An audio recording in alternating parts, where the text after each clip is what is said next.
The third hour of the Mark Cox Show today.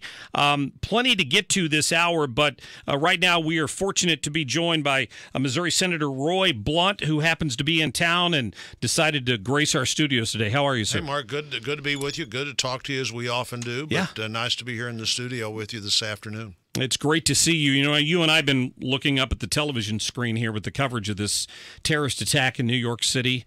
Another lone individual, it appears, who's acted out in the name of ISIS. And I know that you're on the Foreign Intelligence? Well, the Intel Committee, right? FBI, the CIA, we're the people that really have an opportunity and an obligation to have the oversight over those intelligence agencies. And, for all the time since 9/11, there's an active fight going on every day. We quickly, I think it's a coping skill, but we pretty quickly forget the couple at Christmas time that comes in and shoots up does great damage at that, or the Charlie Hebdo group that was upset, that we just barely stopped before they got there. This is not the first time or the only time, but it's just an indication that we have the same kinds of problems that other countries have, fighting back these people who are either radicalized on social media, radicalized by somebody else, or even self-radicalized. And, this person came from, I think, Bangladesh, which not normally seen as, I think you had in your program earlier today, a hotbed for radicalism. It's a hotbed to try to figure out how to survive, I think, generally in a tough country. But we see that, and we have to keep vigilant.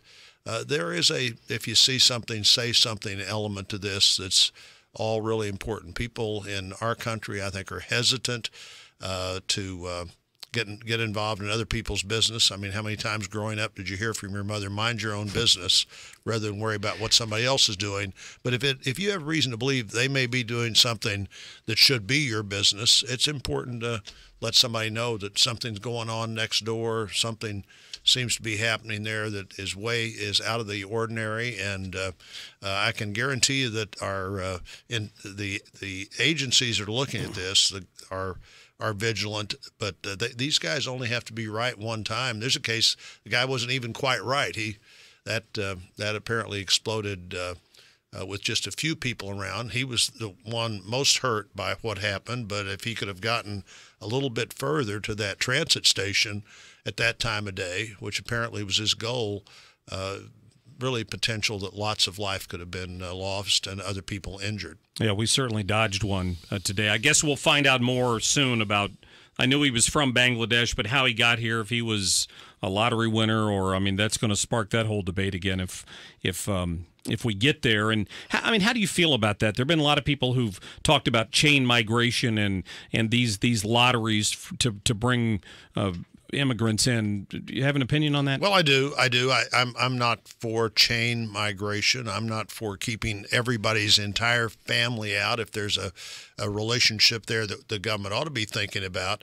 But the lottery seems to me the worst possible way to decide who gets to come to the country. I'm not opposed to bringing in high skill level people. I'm not opposed to bringing in skill level people that we need that for whatever reason aren't available here. But just to let people draw a number when there are so many people that want to come here or come here and get graduate degrees or undergraduate degrees and want to be part of our economy, that's a good thing. That's not a bad thing. And as long as you've got this lottery going on, it's hard to get to a place where you can look at another way to look at immigration that may be more need or skill based than what we've been doing now. And I think the president can help lead towards solving these problems. The number one problem to solve on in this area is how do you secure the border? Right. And I think once that problem is solved, and no president in my working lifetime has been better positioned to be able to say, if he does get to where he feels confident about the border, that the border is under operational control. We're going to continue to keep it there. Now let's look at the other problems that need to be solved. I think they're pretty easily solved if people feel like the government's done its fundamental job of securing the border first, and then the other jobs of what are our workforce needs, and what do you do with people who came or stayed illegally. I think the American people will be pretty reasonable about trying to find a good solution there if they think the government steps up, as President Trump wants us to, and does our job at the border. Secures that. But I want to talk more about that in just a minute. But in terms of this DACA bill that's been kicked around, and the folks on the Democratic side have argued they're not going to agree to this budget unless they get some agreement on DACA.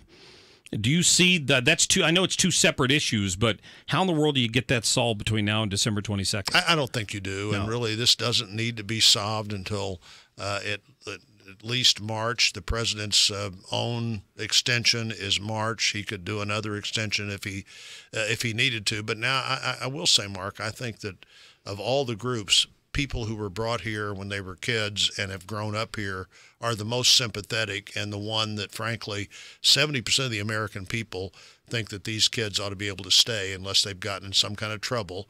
And 70% of the American people think that the border needs to be secured at a higher level.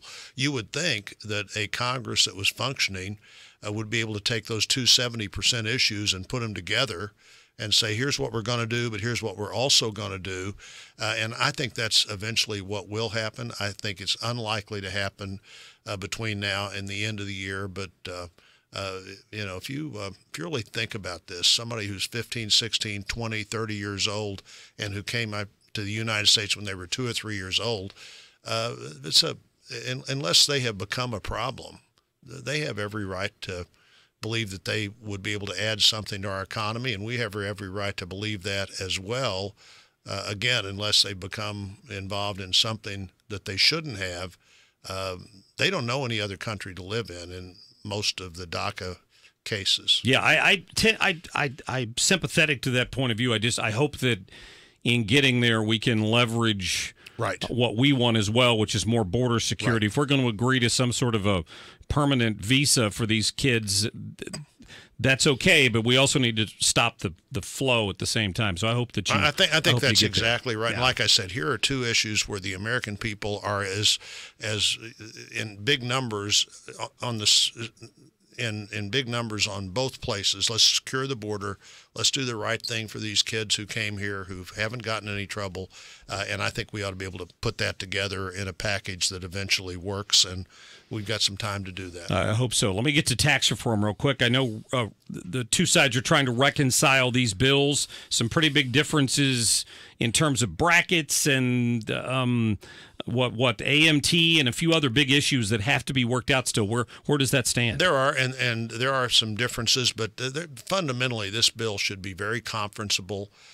We have, for the entire Obama administration, walked away from the regular process of doing this in a way that people have already almost forgotten. Well, that's how we all learned that legislation was supposed to happen. The House passes a bill, the Senate passes a bill. They come together with a conference and decide how to agree on a bill that then goes back to both places before it goes to the president. I think we're going to get this done. I hope we get it done. I believe we're going to get it done before Christmas, which really means pretty much between now and a week from Friday. The brackets, I frankly don't think matter very much. What matters is simplifying the system. We're doubling the standard exemption. We're doubling the child tax credit. 90% of the American people, if we do that, will be filling out their form on a postcard. There's a greater sense that everybody's being treated the same way. And when it comes to the bracket system, eventually, if you're not filling it out on a postcard, either you or your accountant puts your income into a computer, and it figures out, okay, so much of that is taxed at 10% and so much of it at 15%, and right down to where the real goal here should be for hardworking families to get a tax break immediately, and for us to do things that make us more competitive on the other end of the tax code so that people have better jobs in the very near future as well. There are two ways to increase take-home pay. One is for the government to take less out of it, and the second one, which we also ought to be doing, is trying to figure out how we can make take-home pay for U.S. workers bigger because they've got a paycheck that's bigger to start with. Sure. So this bill has got to – the president wanted it by Christmas. Is that still realistic? It's very realistic. Okay, I good. think we'd be making a big mistake if we drag this bill into next year. I've been one of the major advocates of we need to get this done, and we need to get it done this year. I think that's what will happen. Good. I heard a couple of things that the Senate side of this might have wanted to push the corporate tax cuts off to 2019. Is that true? That is true. That is true. And one of the goals here should be to try to make these international competitive tax rates permanent, so that people are more willing to put more money on the table faster. And if a 1-year delay helps make that happen, it's going to be about that long before you really benefit from changes made by this tax code anyway. And what the Senate bill would do is leave all the incentives to invest, the new incentives to invest, they'd take effect January 1, 2018. So you're actually encouraging them to even put money on the table quicker, because that first year, businesses and investors are trying to avoid the 35% rate.